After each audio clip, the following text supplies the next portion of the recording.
Hello everyone, my name is Bharat Vyas and I work as a Spectrum Protect Level 2 Support Engineer.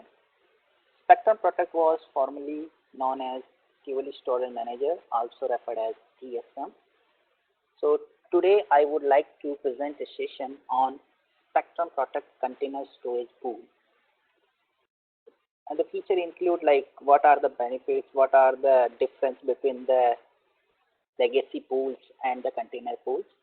So let's begin with our session. In slide number 2,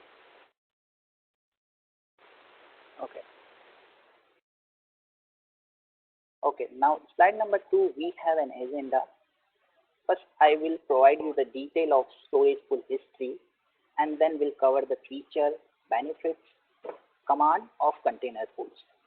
And last, troubleshooting, where I will talk about what are the common container pool issues and how do we resolve it. So moving to slide number 3. So here we have the history of storage pools. So before 7.1.3, we have legacy storage pool like file pool, disk pool, and tape pool.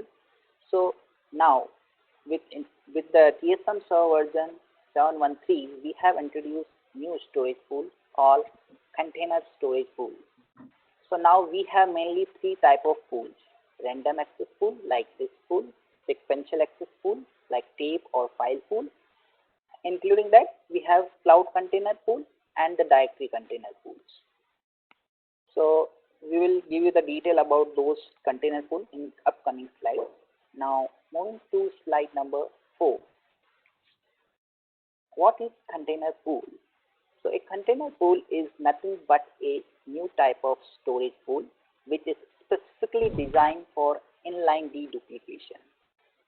So there are 2 type of container storage pool. One is directory container pool and the second is cloud container pool. A container pool is nothing but a pool of containers, and there are 2 type of containers like dedupe containers and one is non-dedupe containers. So dedupe container holds the actual data and the non-dedupe container resides like encrypted data or data that has not been deduplicated. So now moving to the slide number 5. What is directory container pool? A directory container pool resides on storage pool directories like this. So when the backup goes into the directory container pool, it will dedupe the data at the same time. So that's why we call it an inline deduplication. Also, since we do not have the volume in the container pools like we have used to be having legacy storage pools, so we do not have those operations need to be run for the container pool like reclamation, migration, backup storage pool, and the collocation. There is no requirement to run those operations for the container pools.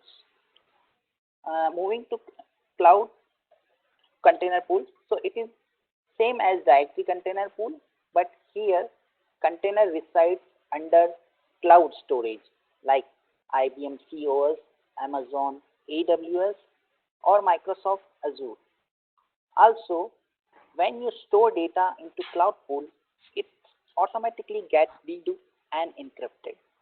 So we have those features for the cloud storage pool. Now moving to slide number 6. Here I will talk about important feature of container pool. First, there is no requirement to define the device class like we used to have for disk pool, file pool, and tape pool.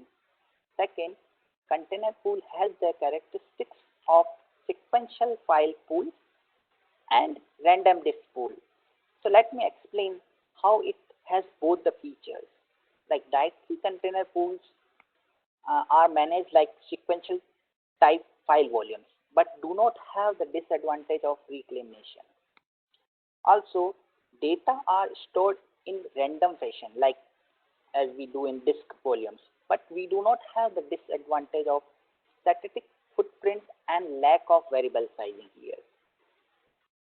The third point says it has the inline dedupe feature, So no need to do post-processing once the backup completes. And the fourth one says container pool also has inline compression. So again, there is no requirement to run any process to compress the data once the backup completes.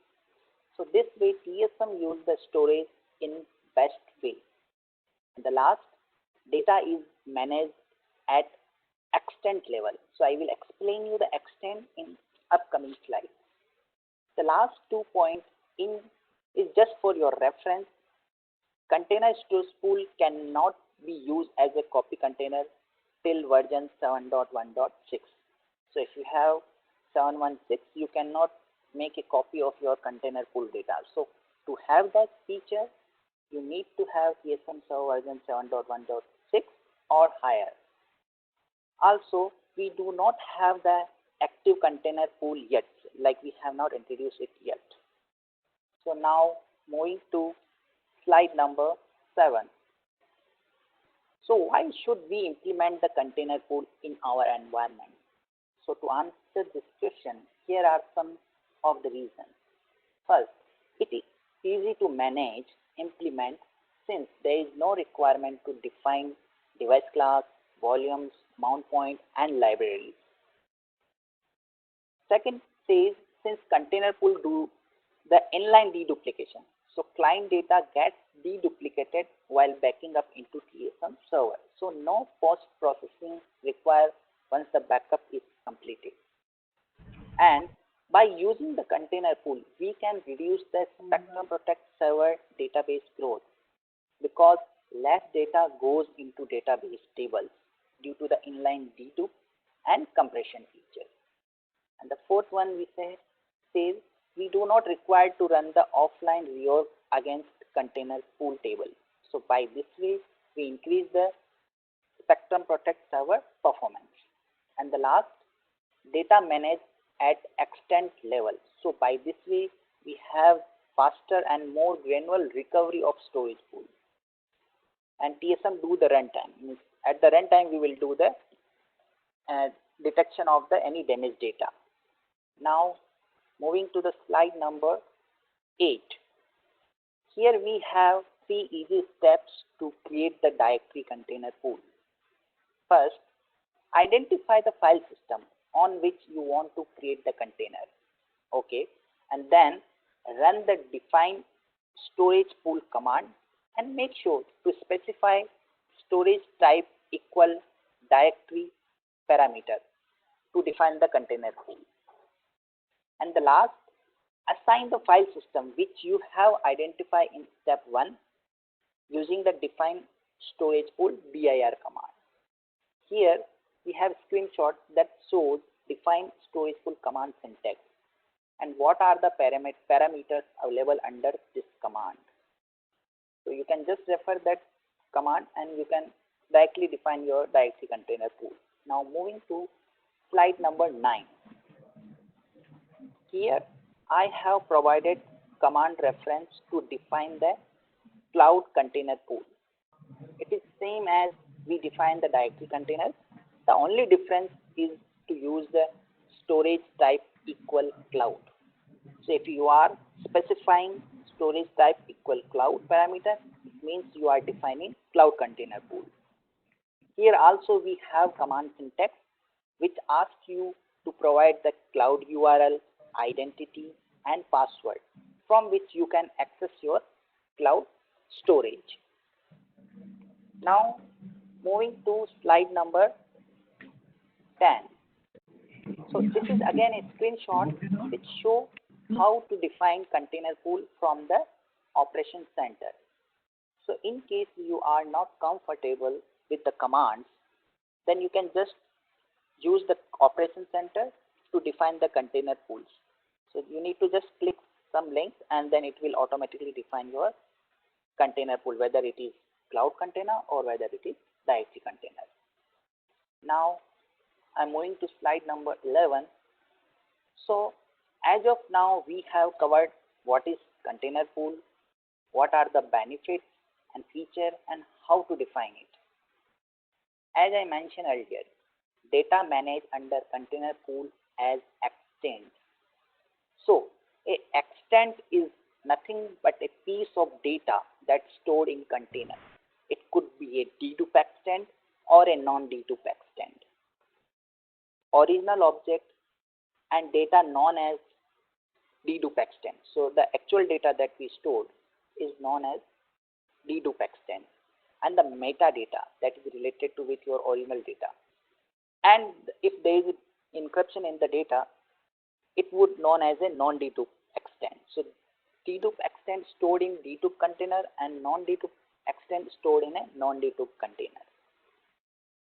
So when you back up the data, it may go into dedupe container as well as into non-dedupe container. Okay, minimum size of extent is 50 KB and the maximum is 4 MB. And we do not dedupe data which is less than size of 2 KB. So clients which have very small files, then you can use legacy pool instead of container pool for better use of your storage. So you need to decide what kind of backup you are doing and accordingly choose a legacy pool or a container pool. Now I am moving to slide number 12. This slide shows the command which is specifically built for container operation. I will explain each command working in upcoming slides. So let me move to slide number 13. How do we save or protect container pool data? So we understood that we can store our data into container pool. Now question is how we make a copy of that data in case if there is any issue occur on primary data or primary container pool. So there are two methods by which you can protect container pool data. First is node replication and second is protect storage pool. And protect storage pool have two types that I will explain in upcoming slides. So let's moving to the next slide 14. Here we will discuss about node replication. Node replication is a server process which incrementally replicates the client data from source server to target server for disaster recovery purpose. And only nodes which are enabled for replication can only recover their data. If any disaster occurs and your primary server go down, then you can able to recover your data from your replication server. Also, a source server can have only one target server, but a target server can be a replication target for multiple sources. As you can see from the diagram, multiple source server A, B, C, D reflecting their data into target server E. So now moving to slide number 15. So here we have command protect storage pool. Protect storage pool also a server process. This process copies the container storage pool data into either replicate target server or tape pool. So if any disaster comes, you can recover it from same tape copy container or you can also recover from replicated server container pool. Okay, so there are two ways to run the protect storage pool command. One, protect storage pool on replication server, and second, protect storage pool on same server or tape pool. Same server means you are making a copy of your primary container pool data into tape pool on the same server.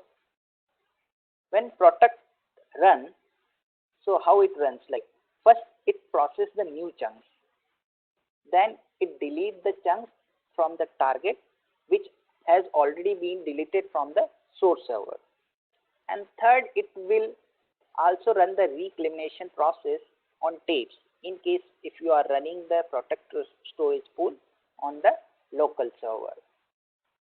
So now moving to slide number 16. I am not spending much time here since it has the command syntax of protect storage pool.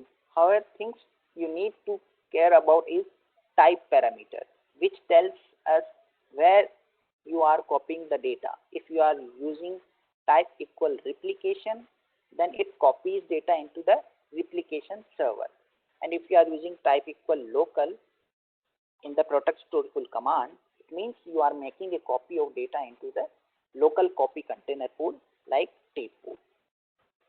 So now moving to slide number 17, here are some reference of protect storage pool operation on local server.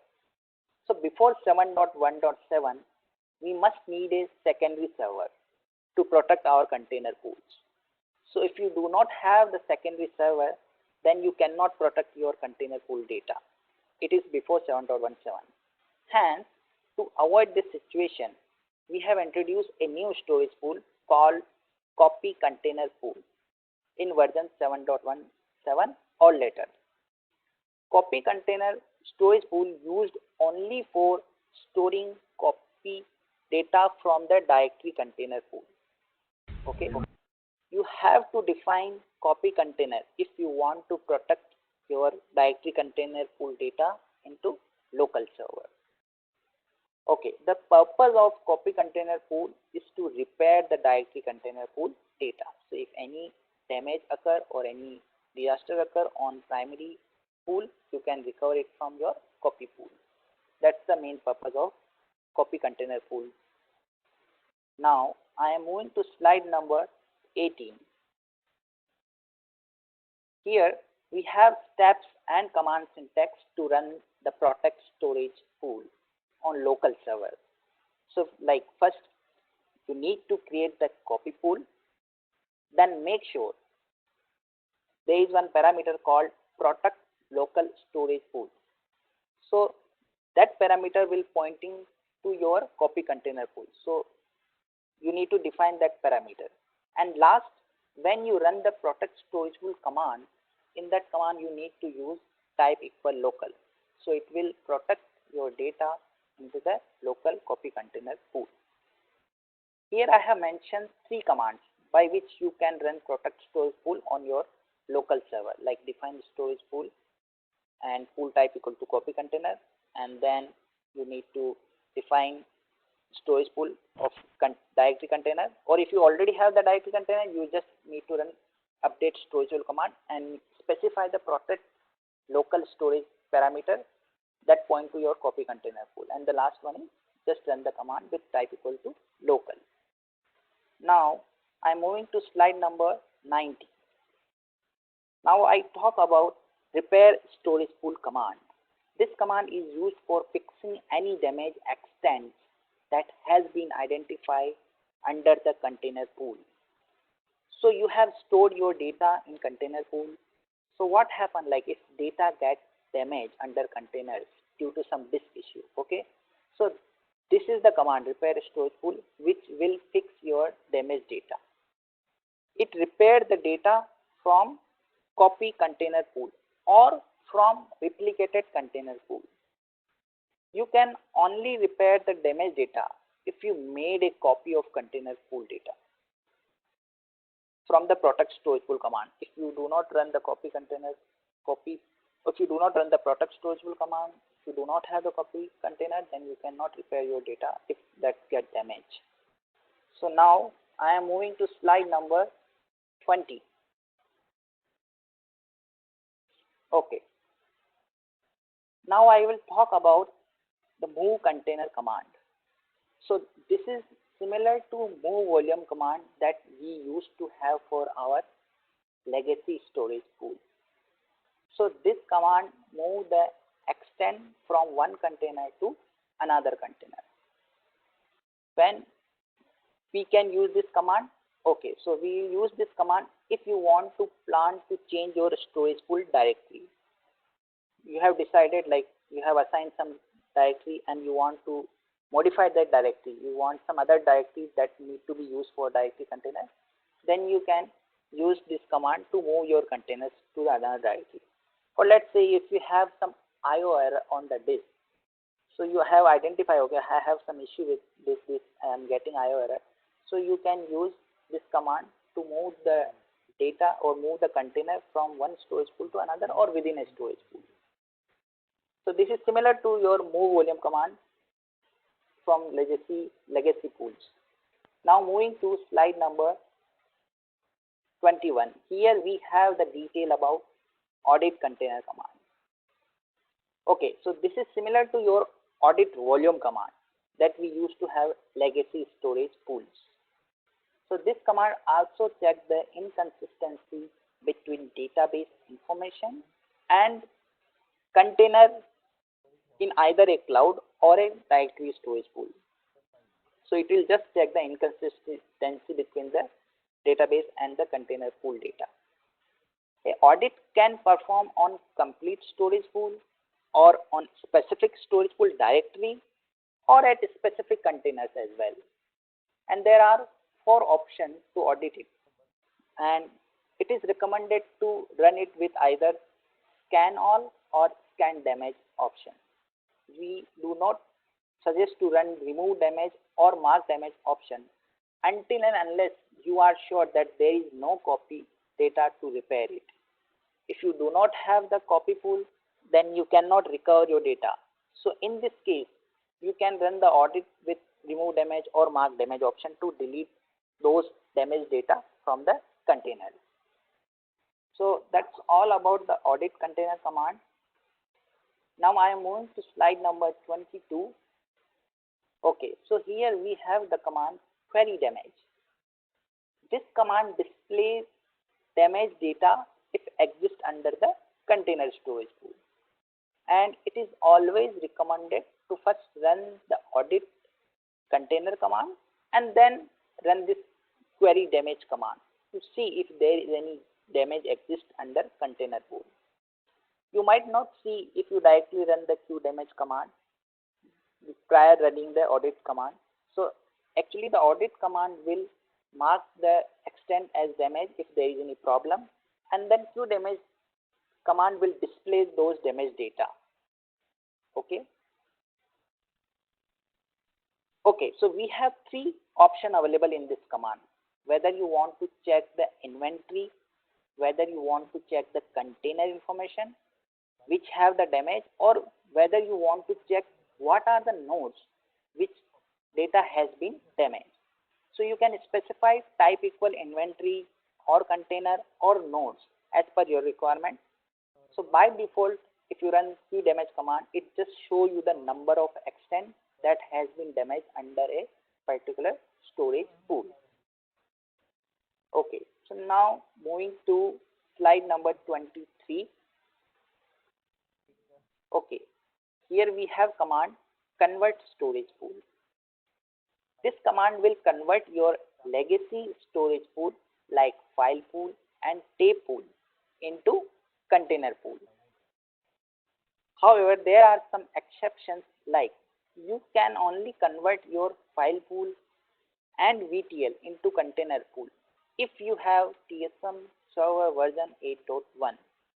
But post 8.1, we also support tape pool conversion.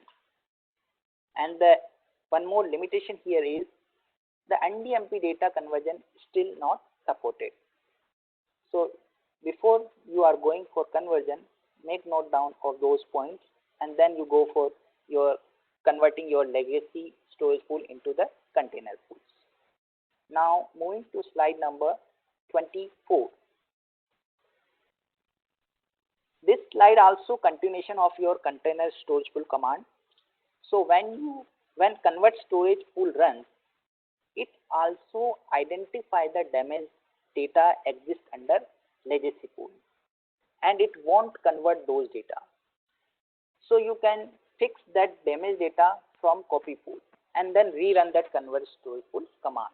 So thing is, like if you are running the convert storage pool command, and if there is a damaged data into your legacy storage pool, so the convert storage pool command just convert the whatever is the good data, and it won't convert the damaged data.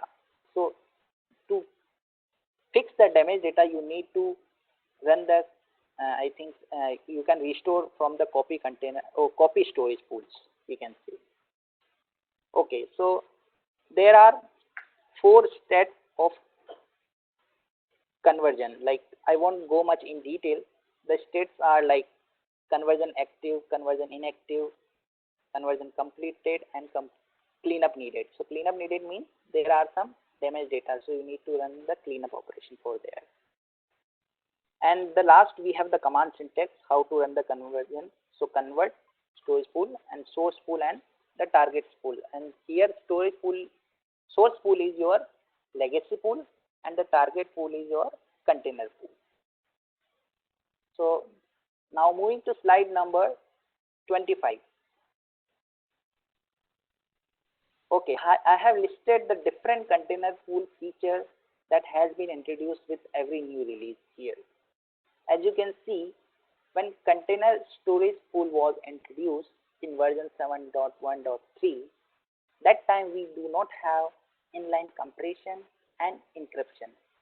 But now we have that feature, and similarly we have added all cloud vendor supports like IBM COS, Amazon AWS, and Microsoft Azure. So if you have latest Spectrum Protect server, then it supports all cloud vendor and have inline deduplication, compression, and encryption feature enabled. Okay, so moving to slide number 26, troubleshooting. So here are commands you need to run whenever you have some issue with your container pools, like query containers, query storage pool dir, and query show HD pool. So by these commands you can identify how your container pools are configured and how they are utilized. So by there are two more files here, is called DSM FFDC and activity log. Activity log is nothing but a TSM server activity log.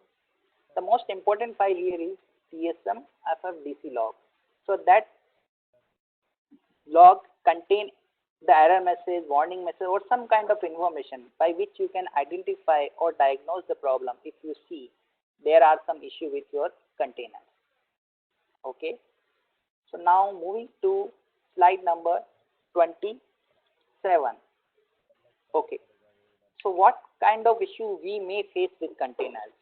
So one of the example is your extent or your chunks get damaged. Okay. So when will you suspect if there is data is damaged? So one situation is if you are restoring or retrieving some data from the container pool, or client is trying to restore some data and it was unable to read those data or have some issue to reading those data, then it will mark those data as damaged. Okay, so you know now you have the damaged data.